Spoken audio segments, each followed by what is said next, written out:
And today I'm going to review question forms with you, because I know this is a topic that many of you find challenging. By the end of the video, you will have a clear understanding of how to formulate question forms in English. So, when you're ready, let's begin. Let's start by looking at how we formulate questions with the verb to be.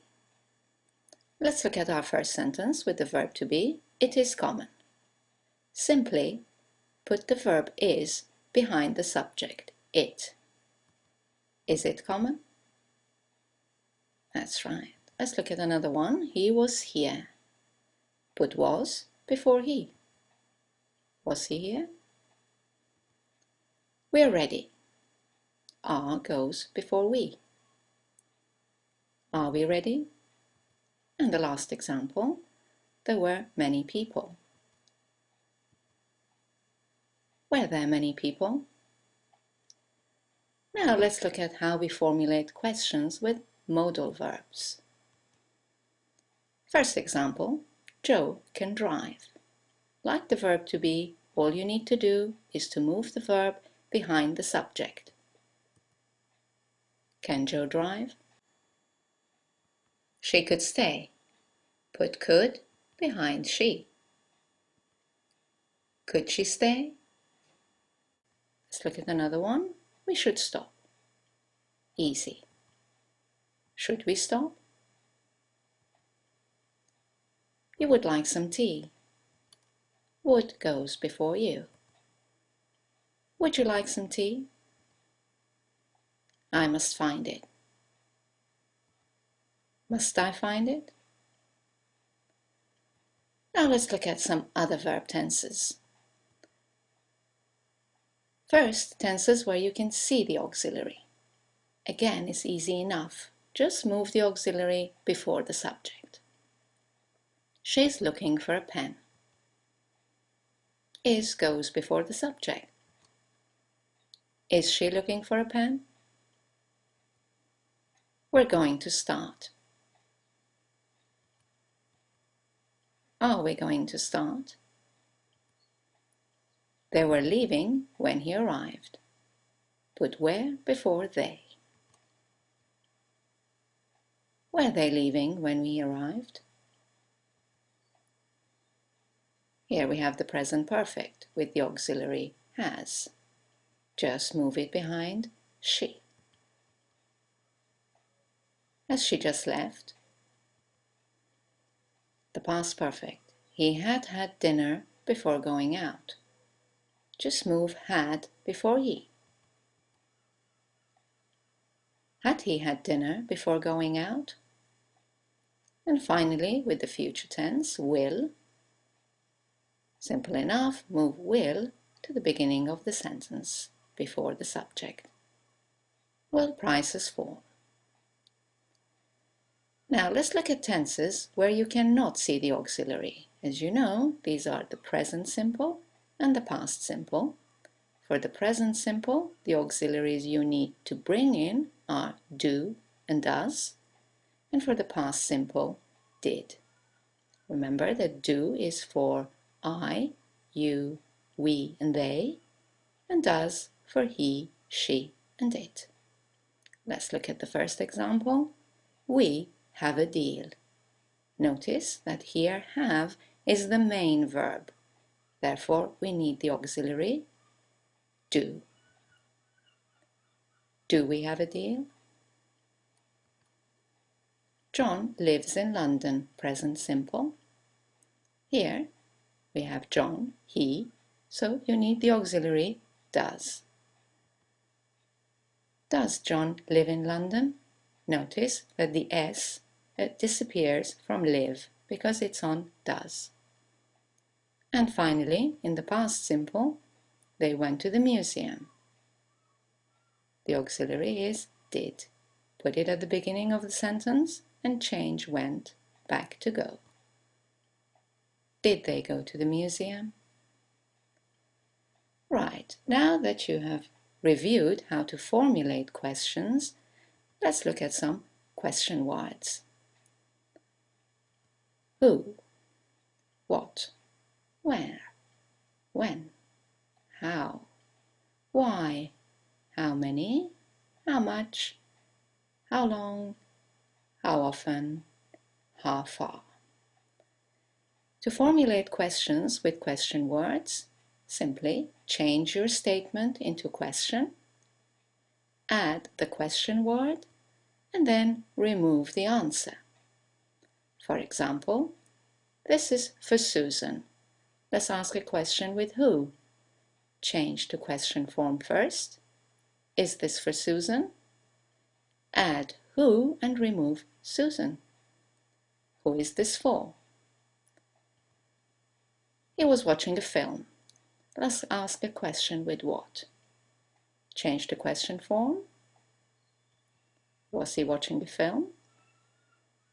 Add what and remove a film. What was he watching? They're in the garden. Let's ask a question with where. That's right. Are they in the garden? And then add where, removing in the garden. Where are they? Next question. Sam will be back on Friday. Change the question. Will Sam be back on Friday? And then add when, removing on Friday. When will Sam be back? They were walking fast. Let's change the question form and then add how. Were they walking fast? How were they walking? She left because it was late. Let's ask why. Correct. Change the question form. Did she leave because it was late? And now remove the answer. Why did she leave? We have bought 5 laptops. Let's ask how many. Have we bought 5 laptops? Remove the answer and add how many. How many laptops have you bought? It costs $80. Let's ask how much. Question form first. Does it cost $80? Add question word. How much does it cost? We can stay 1 hour. Let's ask with how long. Question form first. Can we stay an hour? Add question word. How long can we stay? They come here once a week. Change the question. Do they come here once a week? Add how often. How often do they come here? And your last example, she had walked 5 kilometers. Question form, had she walked 5 kilometers? And now add the question word. How far had she walked? Right, let's look at 2 special cases. That's when who and what ask questions about the subject of your statement.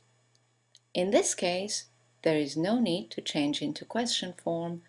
You simply replace the subject by who or what. For example, John knows the way. To ask a question about John, just replace John by who. Who knows the way? The wind damaged the building. You want to ask a question about the subject, the wind. Simply replace the wind by what. What damaged the building? Let's finish by looking at some common mistakes. The most common mistake is using your intonation. to change a statement into question. It does work in many languages, but not in English. You do need to use the question form. So try to avoid saying, "It's all right."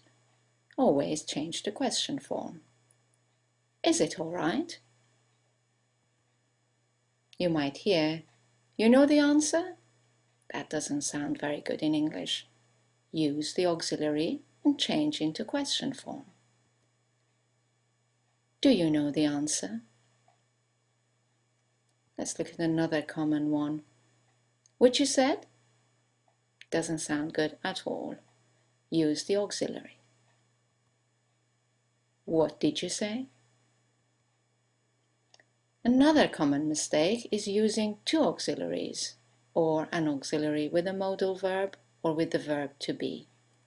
Let's look at some examples. You may hear someone say, "Do you have finished?" This is the present perfect, a tense where we can see the auxiliary, it's have, therefore there is no need for another auxiliary. Simply use have to make the question. Have you finished? Or sometimes you may hear this mistake. Does he can swim? Again, the modal verb makes the question itself. No need to use another auxiliary. Simply, can he swim? And our final example, you might hear someone use an auxiliary with the verb to be. As you have seen, the verb to be makes the question itself. Simply, was he on time? Well, that's all for this video. I hope you have enjoyed it. As you know, you can go to anglolink.com to read the explanations I've just given you and do some exercises to review and reinforce this point. And thank you for watching. I look forward to seeing you in the next video. Bye now.